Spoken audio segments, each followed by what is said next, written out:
Once upon a time, a young boy who loves to dance figured out how to remove Google searches on the family computer.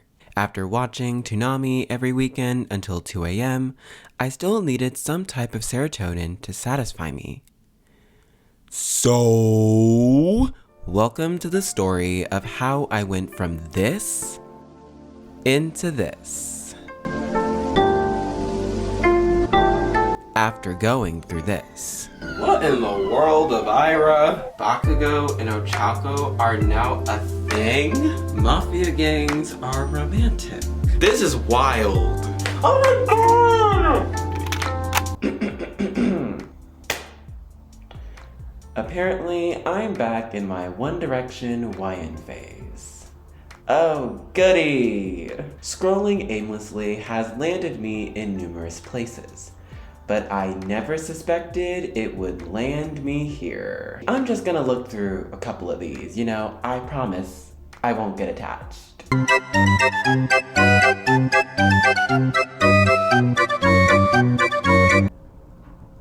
Don't you dare scroll down. Okay. Well, if you insist, you are amongst Coffee Shop Meet-Cute, where two characters randomly express their affection for each other, a pairing that never came to fruition in canon, with the grandiloquence absorbing the connections between fictional characters.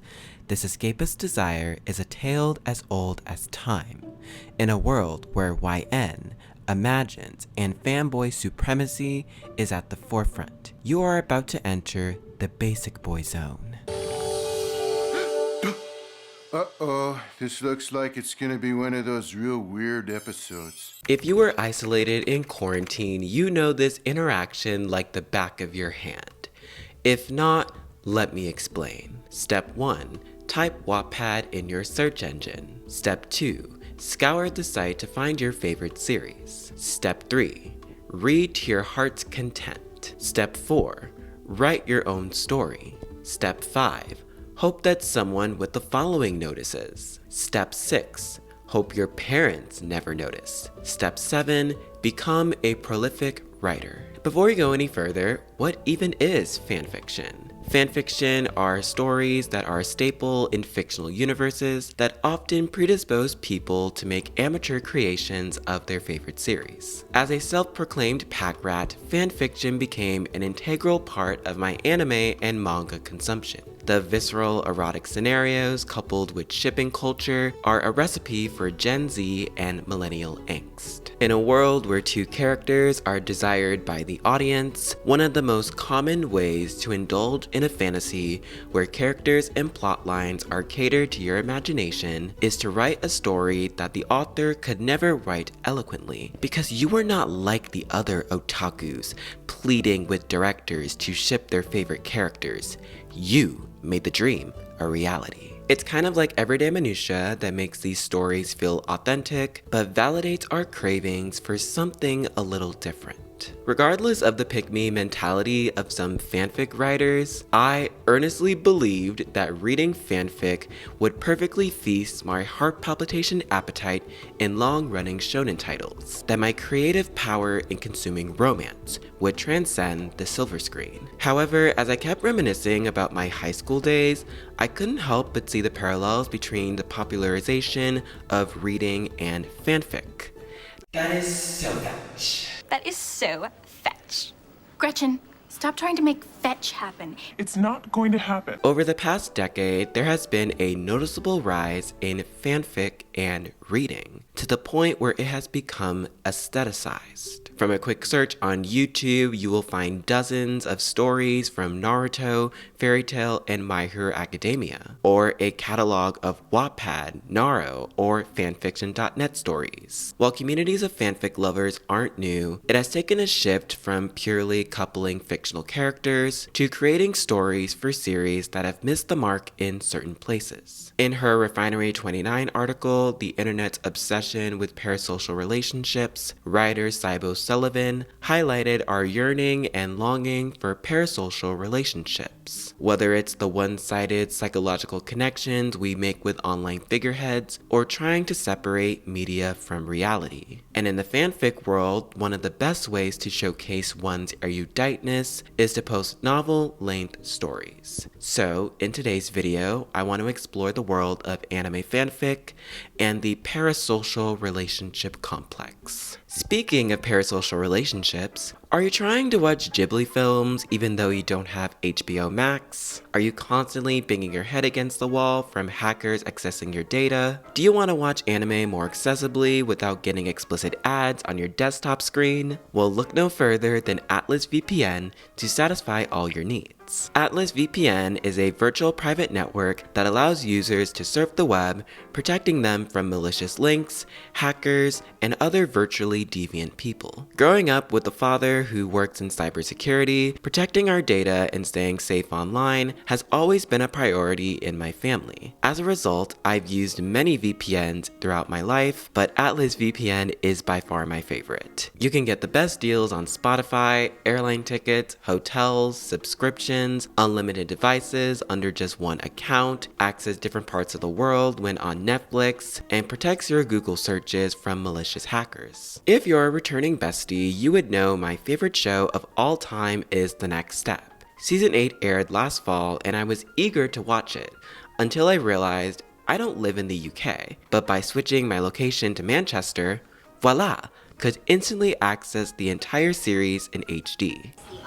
Guys, it's the next step! It's the next step! With over 6 million users worldwide and featured in the Forbes, the Washington Post, and CNBC, you know that Atlas VPN is the creme de la creme. Besties, you're in luck today because Atlas VPN is giving you a massive deal for a limited time offer. With a 3-year subscription, Atlas VPN is just $183 per month, plus you get 3 extra months for free with a 30-day money-back guarantee. Protect your privacy and get the many benefits of Atlas VPN today by clicking the link in my description or checking the pinned comment. That is getatlasvpn.com/basicboy to get a 3-year subscription for just $183 per month plus 3 extra months for free.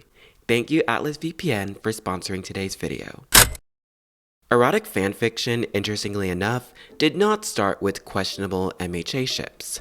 It's actually how it started, originating in the 1700s. The earliest fanfiction came from literary works such as Dante's Inferno and Jonathan Swift's Gulliver's Travel marked the movement for convoluted plots. Authors alluded to the development of protagonists in their stories by creating shocking revisions resulting in social taboos as the subject.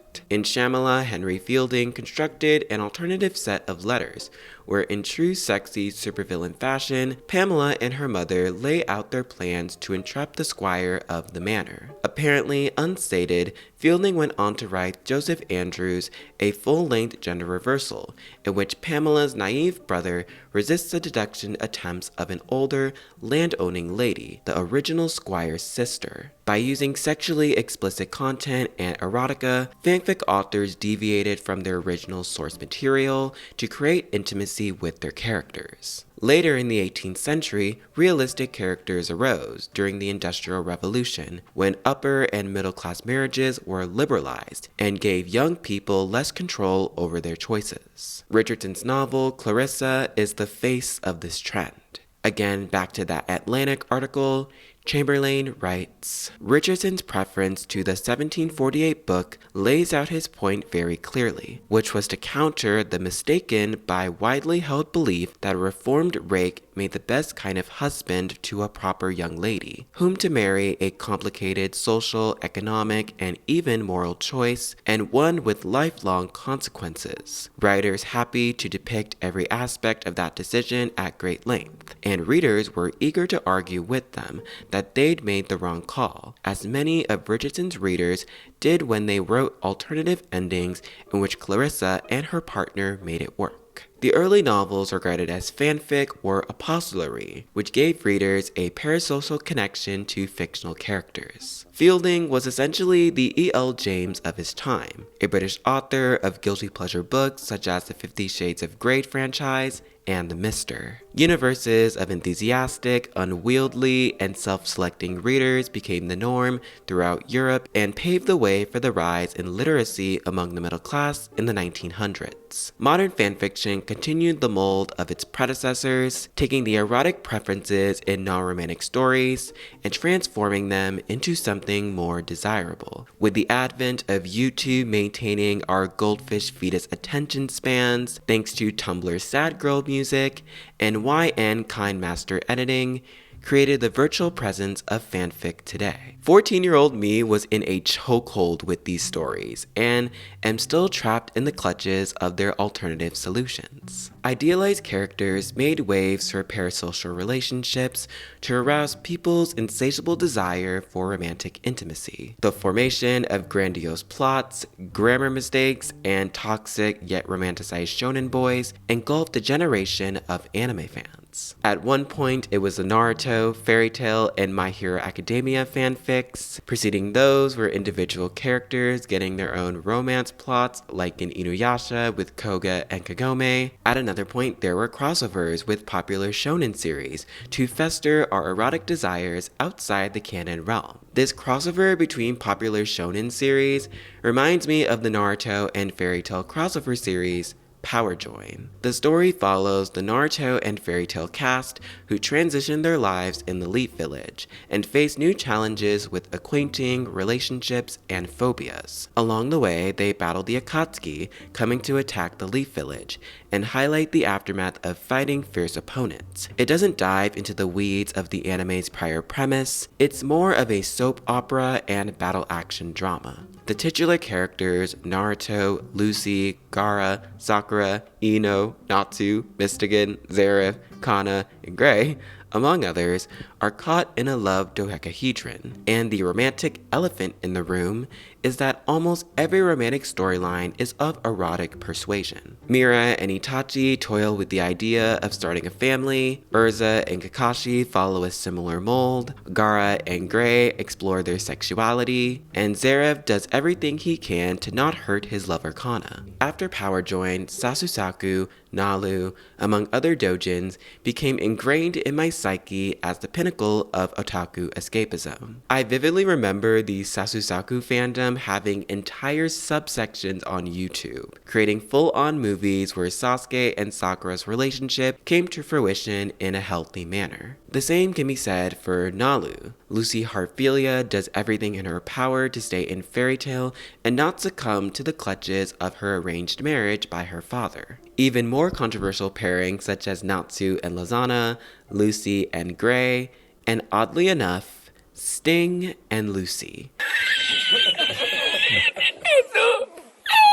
The last couple in particular have never interacted romantically before, nor was it ever implied, so that says all you need to know. Wattpad's extensive selection of topics surrounding popular ships ensured that my thirst was always quenched. Many of us commiserate OVA and ONAs as fanfic adjacent, and it is no secret that anime has had a long love affair with the fanfic world. OVAs from Fushigi Yugi, Brothers Conflict, and Slow Step have all introduced romantic storylines distant from the original creator's written disposition. Tatsuki from Fushigi Yugi is revealed to have jealous feelings over Tamahome having Miyaka's heart, and attempts to claim her as his own. Resorting to non-consensual advances, Tatsuki declares that he is the only person for Miyaka and to forget about Tamahome. And while true love does prevail, this trend is becoming more common than ever. Brothers Conflict, with its many idiosyncrasies,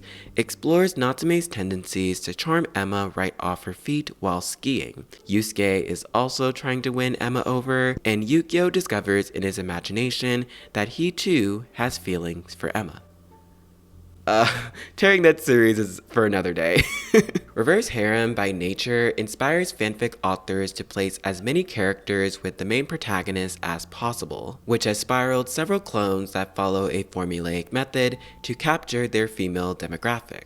It's reverse harem's employment of love triangles that parallels anime fanfic and became a staple of the narrative. But why is it that shonen romance fanfic often parallels reverse harems, yet are not met with the same overwhelming praise? Well, reverse harem's ability to provide wish fulfillment is primarily through subversion and idealization. I think that's what's sort of fascinating with how reverse harem carved a role for itself in the fictional realm by providing space for social commentary. The protagonist's role in figuring out their attraction to other people is something that many fanfic writers can relate to. That's what writers are told to do. Write what you know, because your voice will be the most authentic.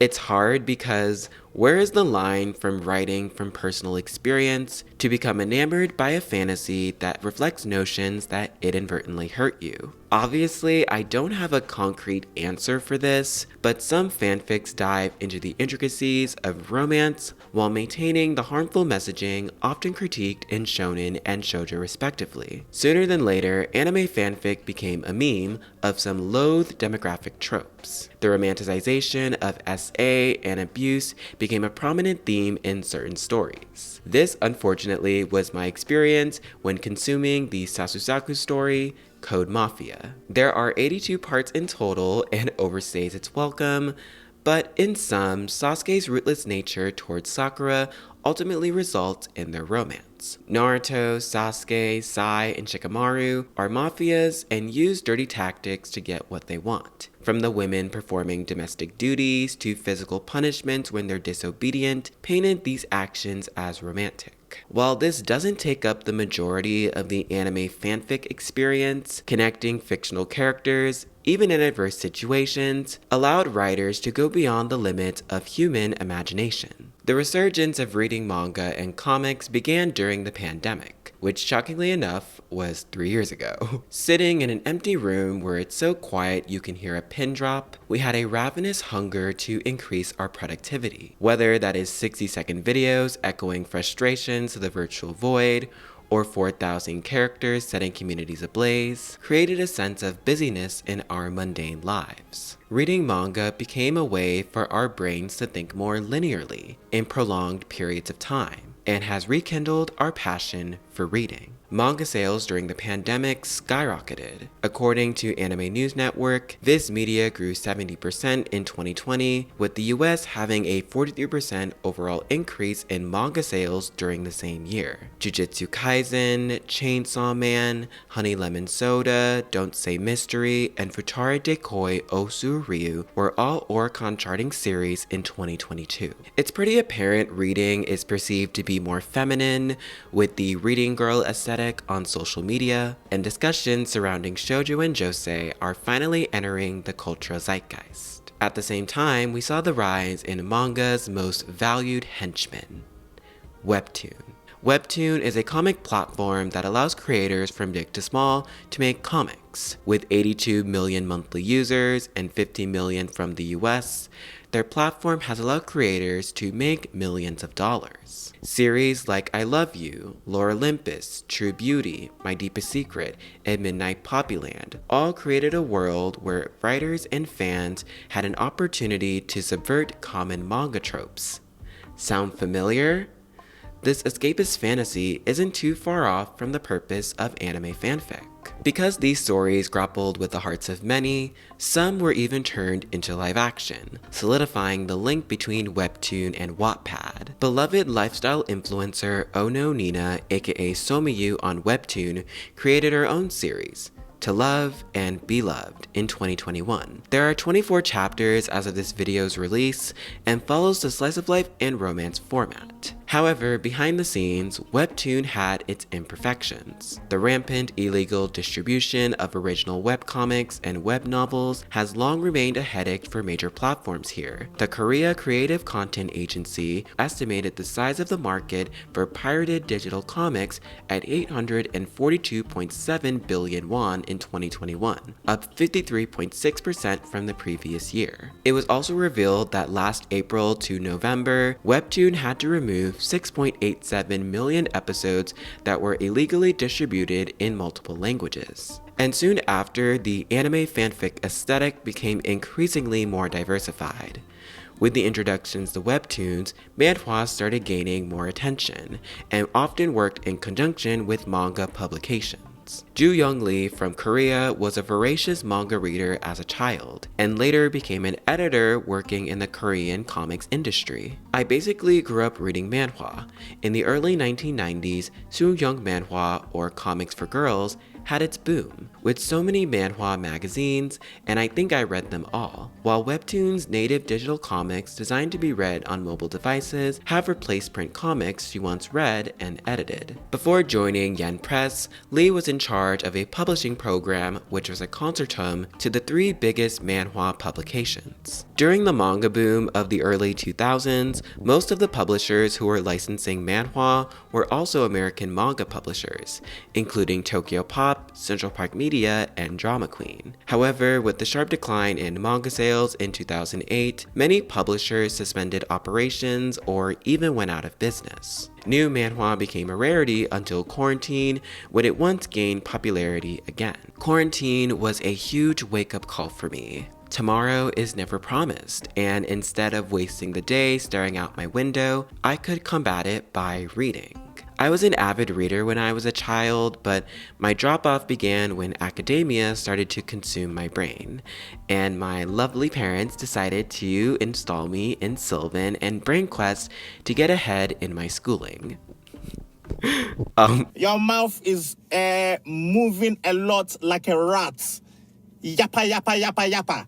Shut it, please. Well, in my opinion, all the aforementioned factors have contributed to our anime fanfic obsession. It's interesting to see the social context of these stories and their relevance in the anime-manga landscape. From lovers, fighters, they all have a niche in this rabbit hole, even if their purpose is reductive. I'm still going to be continuing reading these weirdly convoluted fanfics because, above all, it's entertaining. I love seeing what shenanigans Sasuke and Sakura get into. The moral of the story is that you can enjoy media while analyzing it through a critical lens, which is what I've tried to do in this video and several others on my channel. Anyways, I hope you all enjoyed this video.